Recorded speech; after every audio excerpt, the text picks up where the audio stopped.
सितंबर 30 हमारे प्रतिदिन की रोटी मिनिस्ट्रीज की ओर से आप सभी को नमस्कार।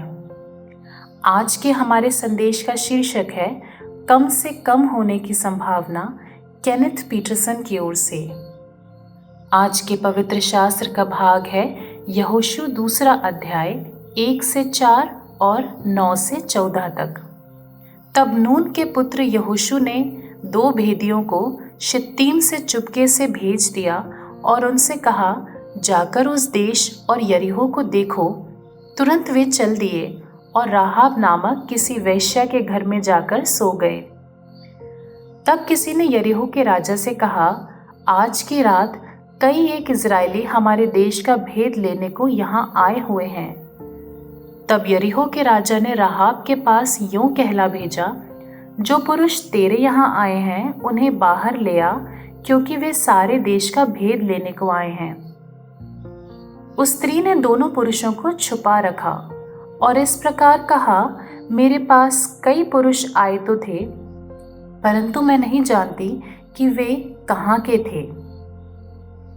इन पुरुषों से कहने लगी, मुझे तो निश्चय है कि यहोवा ने तुम लोगों को ये देश दिया है और तुम्हारा भय हम लोगों के मन में समाया है, और इस देश के सब निवासी तुम्हारे कारण घबरा रहे हैं, क्योंकि हमने सुना है कि यहोवा ने तुम्हारे मिस्र से निकलने के समय तुम्हारे सामने लाल समुद्र का जल सुखा दिया, और तुम लोगों ने सीहोन और ओग नामक यरदन के पार रहने वाले एमोरियों के दोनों राजाओं का सत्यानाश कर डाला है। और ये सुनते ही हमारा मन पिघल गया और तुम्हारे कारण किसी के जी में जी ना रहा, क्योंकि तुम्हारा परमेश्वर यहोवा ऊपर के आकाश का और नीचे की पृथ्वी का परमेश्वर है। अब मैंने जो तुम पर दया की है, इसलिए मुझसे यहोवा की शपथ खाओ कि तुम भी मेरे पिता के घराने पर दया करोगे, और इसका सच्चा चिन्ह मुझे दो कि तुम मेरे माता पिता, भाइयों और बहनों को और जो कुछ उनका है उन सबों को भी जीवित रख छोड़ो, और हम सबों का प्राण मरने से बचाओगे। तब उन पुरुषों ने उससे कहा, यदि तू हमारी ये बात किसी पर प्रकट ना करे तो तुम्हारे प्राण के बदले हमारा प्राण जाए, और जब यहोवा हमको ये देश देगा तब हम तेरे साथ कृपा और सच्चाई से बर्ताव करेंगे। आज का हमारा मुख्य वचन है यहोशू 2 अध्याय 11। और ये सुनते ही हमारा मन पिघल गया और तुम्हारे कारण किसी के जी में जी ना रहा, क्योंकि तुम्हारा परमेश्वर यहोवा ऊपर के आकाश का और नीचे की पृथ्वी का परमेश्वर है।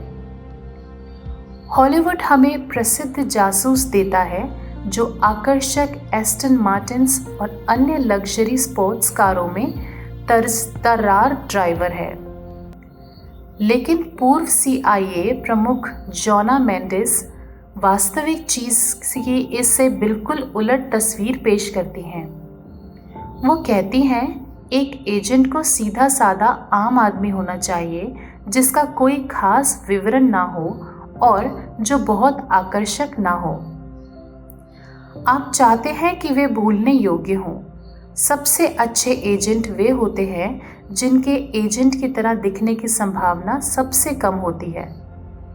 जब इज़राइल के 2 जासूस यरीहो में घुसे तो वो राहाब ही ने उन्हें राजा के सैनिकों से छिपा दिया।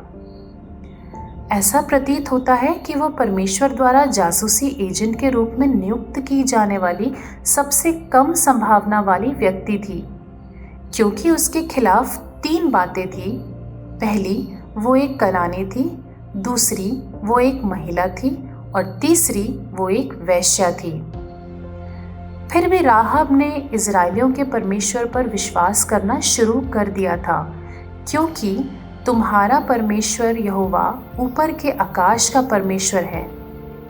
उसने परमेश्वर के जासूसों को छत पर सन के नीचे छिपा दिया और उनके बच निकलने में सहायता की। परमेश्वर ने उसके विश्वास का प्रतिफल दिया और यहोशू ने राहाब वेश्या और उसके पिता के घराने को वरन उसके सब लोगों को जीवित छोड़ दिया। कभी कभी हमें ये महसूस हो सकता है कि परमेश्वर द्वारा हमारा उपयोग किए जाने की संभावना सबसे कम है। शायद हमारी शारीरिक सीमाएं हैं, हम नेतृत्व करने के लिए पर्याप्त आकर्षक नहीं हैं, या हमारा अतीत कलंकित है। लेकिन इतिहास परमेश्वर द्वारा छुड़ाए गए अस्पष्ट विश्वासियों से भरा है। राहब जैसे लोग जिन्हें उसके राज्य के लिए एक विशेष कार्य दिया गया था। आश्वस्त रहें, हम में से सबसे कम संभावना वाले व्यक्ति के लिए भी उसके पास ईश्वरीय उद्देश्य हैं। आप किस तरह से अपने आप को कम महत्वपूर्ण महसूस करते हैं? आपको क्या लगता है कि परमेश्वर ने आपके लिए क्या कोई विशेष कार्य रखा है? प्रिय परमेश्वर, कृपया मुझे आपके बुलावे के लिए आपके द्वारा मेरे लिए रखे गए मिशन यानी विशेष कार्य के लिए तैयार रहने में मदद करें। आमीन।